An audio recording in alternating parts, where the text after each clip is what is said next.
Now let's see the next question. Four kingdom system was proposed by, so as I discussed in the beginning, Linnaeus, E. Haeckel, R. H. Whittaker, Copeland, these were the people who gave the different types of classification. Linnaeus gave two kingdom classification, Haeckel gave the three kingdom classification, Copeland gave the four kingdom classification, and Whittaker gave the five kingdom classification. So according to that, the right answer is D. Copeland.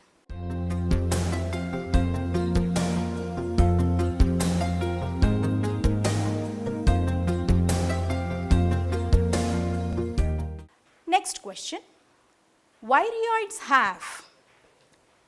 Now the options are single stranded RNA not enclosed by protein coat, single stranded DNA not enclosed by protein coat, double stranded DNA enclosed by protein coat, double stranded RNA enclosed by protein coat. Now let us see some of the rare types of biological entities that we see. Now there are some organisms which do not show all the characteristic features which generally a living organisms exhibit. For example, there is a biologic entity called prions. Prions are nothing but proteins, but the peculiarity of this protein is that they are infectious in nature. They are capable of causing diseases. So such group of infectious proteins are called prions. Another type of biological entity is RNA, where the RNA is infectious in nature. That infectious nature of RNA can be called as a viroid.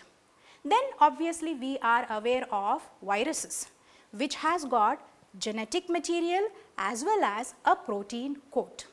So with this information, now let's see the four options.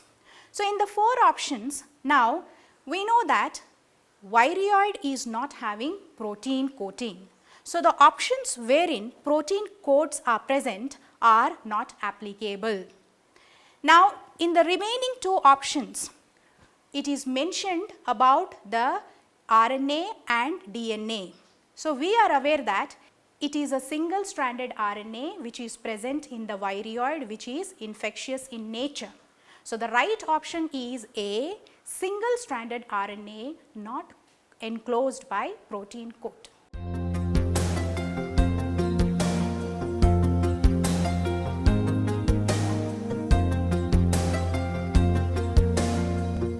Students, let's see the next question. An antibiotic extracted from a bacteria. The four options are penicillin, bacitracin, streptomycin, cephalosporin. Students, let me first tell you what is actually an antibiotic. Microorganisms are seen to produce certain substances which suppress or kills the growth of other microorganisms. This basically happens when there is a competition between the organisms. So such kind of chemicals produced by microorganisms which suppress the growth of other organisms are called antibiotics. So now in the four options, if you see penicillin, then streptomycin and cephalosporin, these are very common kind of antibiotics, or you might have heard about it. Penicillin is nothing but an antibiotic which is obtained from a fungus, and the name of the fungus is Penicillium. Now the third option, streptomycin. Streptomycin is actually obtained from an organism called actinomycete. What is actually this actinomycete? Is actually a group of organism which is heterogeneous in nature. That is, they show characteristic features of both bacteria as well as fungus. So streptomycin is obtained from different species of Streptomyces. Cephalosporin. Cephalosporin is again an antibiotic which is obtained from fungus. The name of the fungus is Cephalosporin. The name of the fungus is Cephalosporium. So option A and D both are having source as fungus. Then C is a streptomycin and B is actually the right answer. How? Bacitracin, you can see that it is produced by a bacteria which belongs to the group Bacillus subtilis. So, this bacteria produces these antibiotics to suppress other strains of bacteria. So, the right answer is option B, bacitracin.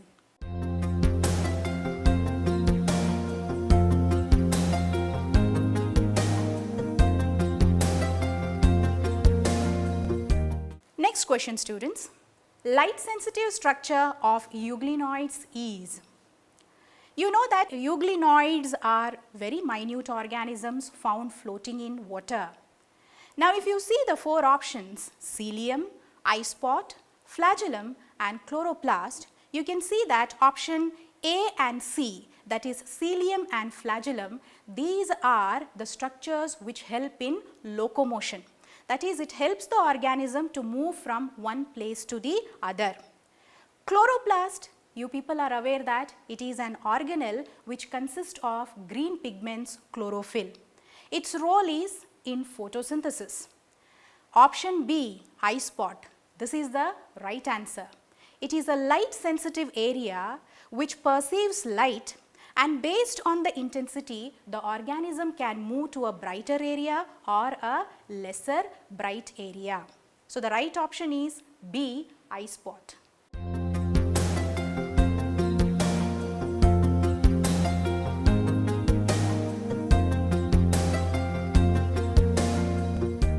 Students, the next question. An example of symbiotic association, the options are Rhizobium and leguminous plant, mycorrhiza, Puccinia and wheat. The last option is A and B. Before picking the right answer, let us see what is actually symbiotic association. Symbiotic association is an association where two organisms involved both are mutually benefited. That is, none of them are harmed, both get benefits out of the association. Now, let us see the options. The first option is Rhizobium and leguminous plant. This is a very common example which we quote for symbiotic association. Rhizobium is actually a bacterium and it is found in the root nodules of leguminous plants. These bacteria, they fix nitrogen and provide it to the plant.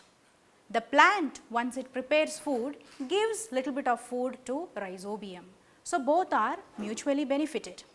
The second option, mycorrhiza. This is also an example for symbiotic association.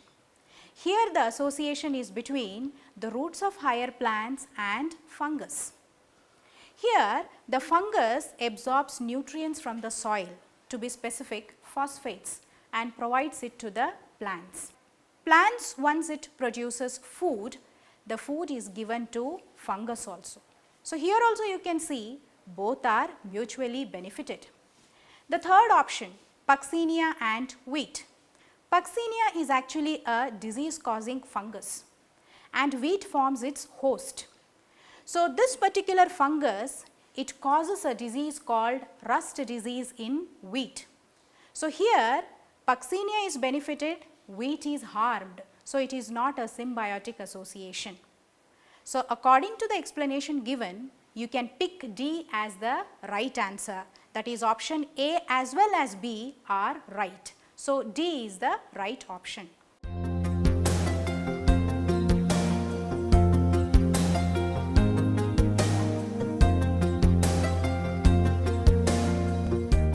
The next question, students.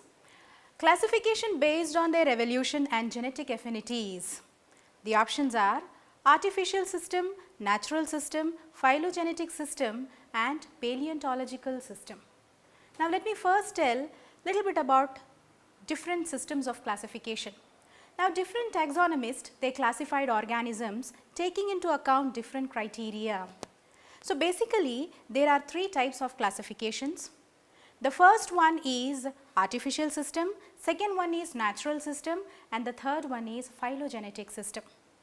So, the option D, paleontological system. Let me tell something about that. Paleontology is actually a branch which deals with study of pollen grains. There is no system of classification which is exclusively based on study of pollen grains. So, we can rule out the option D. Now, let us concentrate on A, B and C. What is artificial system of classification? This is a type of classification where very few characteristic features are taken into account, or a few number of characters are taken into account. So, we can take some examples and learn about this.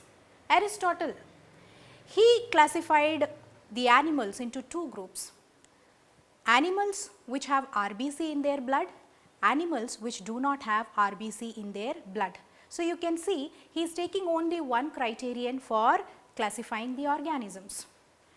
Pliny, for example, he also classified birds into flying birds and non-flying birds.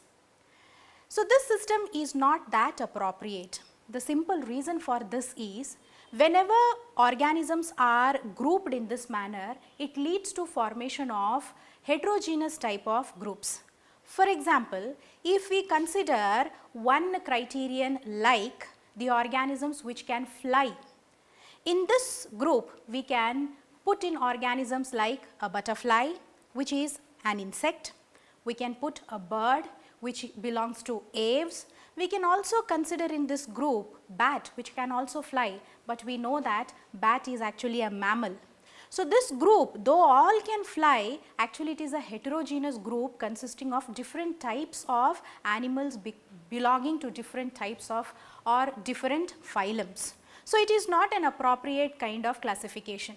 The second one, that is natural system, this is more appropriate.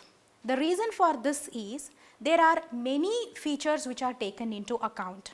For example, if some organisms are grouped as mammals, they should possess features like warm-blooded, they should have hairs on the body, 4-chambered heart, mammary glands, diaphragm is present.